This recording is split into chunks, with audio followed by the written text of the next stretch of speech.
Hey guys, welcome back to Burn Rubber Garage. What's up?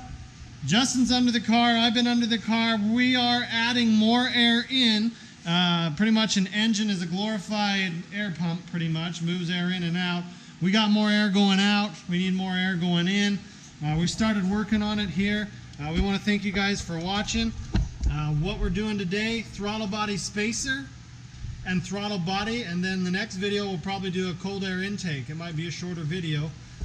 We had some coolant in here, which I thought was interesting. Yeah, you got a coolant line running in and out, and not sure why they do that. I don't know either. That was just weird. Unique design.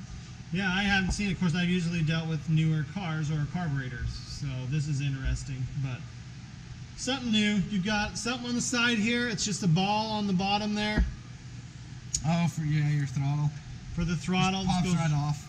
Yep. And it'll pop right on. 4 bolts here. When you crack them, it is going to leak. You can kind of see we got this here. We just got that to catch.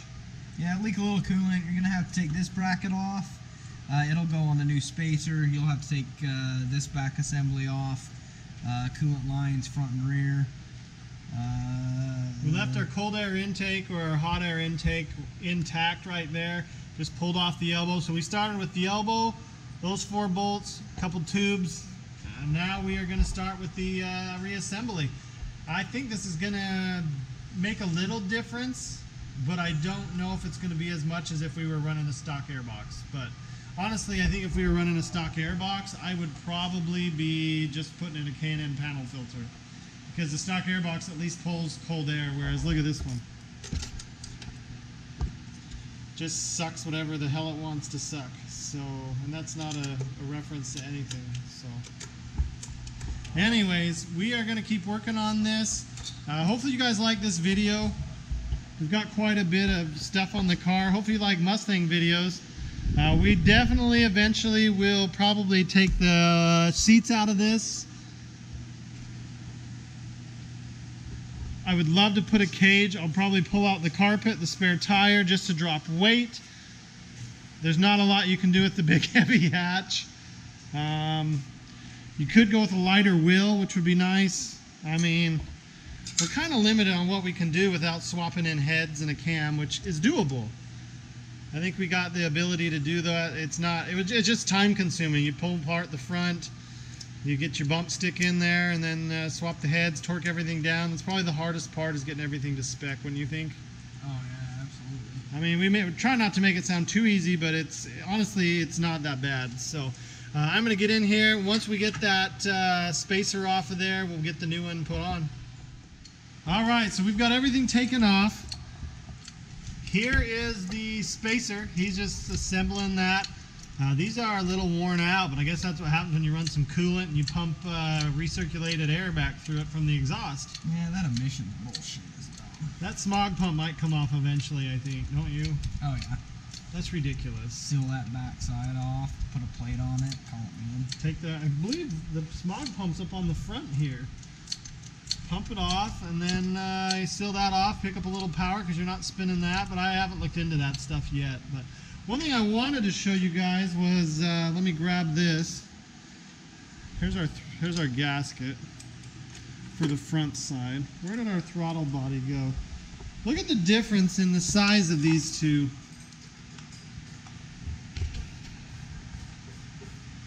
So this is the new one, and I'm not exactly sure what spec that is, but that is going to outflow that other one quite a bit. My guess is 70, 75, 55 would be my guess millimeter, wouldn't you? Probably 50, the original? Yeah, 50, 55, and I bet that's a 70. If even that big. Does it say on it? No. 45 millimeter maybe? Service procedure. Do not clean inside throttle body or adjust throttle set screw. It could be 50. I don't know. We can look that up, or you can look that up in your own time, but I did want to show you that. And then on this one, you can kind of see all the shit in there. It's like a crusty goo. And then this side's the side that's got all the emissions bullshit, so it's got all that burnt, charred kind of like you saw blowing out of one of the cars when it got a little water in the gas. It's just really nasty. So that's what we're getting rid of. This right here is what's going on. Same setup, just a little different looking. So stay with us here. We'll fire it up, see how she runs, if it makes any difference, and then eventually we'll take this car out for a cruise once we get stuff swapped over. Might be another day though, so stick with us here. We'll keep showing you if there's anything that comes up. You got these two tubes that go on, and then you throw these guys up and clamp them down, which is what he's working on. He put the, what would you say that back thing is? I don't know. I don't even want to look like a dumbass and guess. It's got a spring into it. It flows the air from the exhaust. That's where the air from the exhaust comes and goes into whatever that is. It's monitored, and then it, I don't know, stuffs it right back in. So the other thing we got is there's a bracket here you got to put on. I could see probably a lot of people forgetting that because it's just off to the side there, but there's a bracket there. This will be loose until the bolts get on the actual throttle body. So we'll kind of show you once we get working on the throttle body. Alright guys, we got a cold air intake on. It was, what would you say? Cold air intakes, they're supposed to be easy, but they're usually not, are they? Yeah, this one was a little unique. It's different. You get rid of the bracket on this, they give you a bracket and they say, hey, if you'd like to use it, go for it. But we didn't because it didn't line up with the shit. That's what they said. We finally had to get some instructions out. So we got the two clamps up here, got your longer elbow with the shorter bend, and then you got your mass air meter with no bracket on it. Two more clamps. Filter is in here in the fender well, so it might actually get cold air, you think? Colder air, yeah. Colder, yeah. It's still going to be hot air. But I think it was better than what we had sitting with the filter here. But if it's not, then I'll just get a nice big fat Canon filter for right there.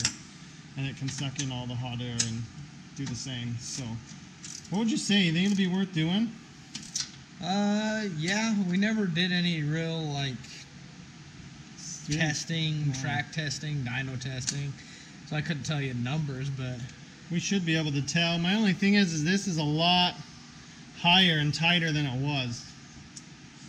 Yeah, but there's tension, and this is what's creating the tension, so it's equal tension. It should be fine. Should be good. It seems like it's a little more tension than we had when it was straight down, but that could have been a number of reasons why that happened. Everything's on right. We're not squeaking, so I mean, yeah. It doesn't seem like it's so tight on it that it's going to snap it, do you think? No, it'll be fine. So anyways, guys, hopefully you enjoyed this. We'll give you a start up and a couple revs. We're going to check it and see. I would say it's probably worth doing, especially with the exhaust. I haven't driven it since I put on the mid-pipe.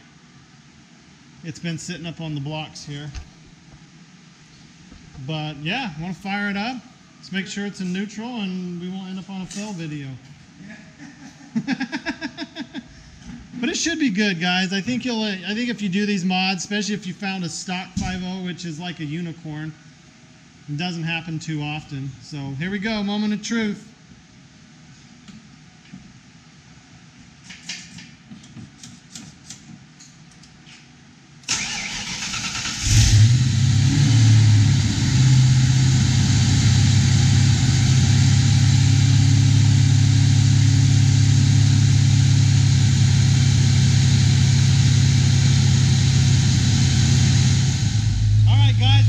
Took it a second to learn. It's probably getting a different amount of air than it was, whether it's more or less. It revved up, sat at about 2,000 for 20 seconds maybe, something like that. Brought itself down to 1,000, and now we're sitting at about 750. 600. That kicked our idle down too, didn't it? But what about our lovely mod we did the other day? Yeah, we're about right in the center, one notch down. Huh. Give it a little gas. Let's see if we can hear it suck in.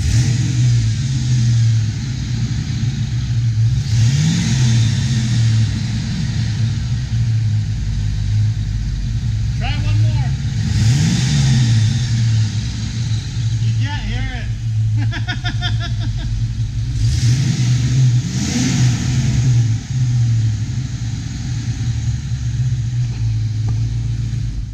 Well, you can definitely hear the exhaust. I am smelling some burning up here, which I don't know if that's just the alternator working itself through.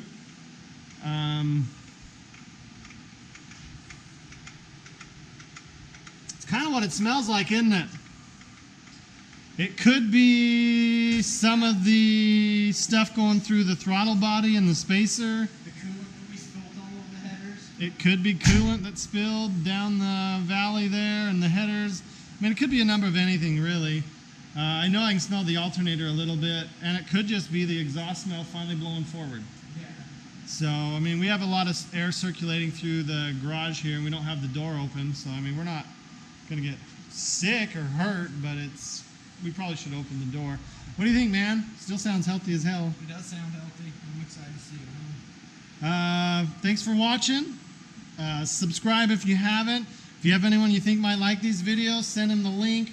We're really looking to get to 2,000, I think, our next goal. So with that being said, thanks for watching. Hit the like button, and we will see you on the next one. And thank a vet or an active duty military member. Peace.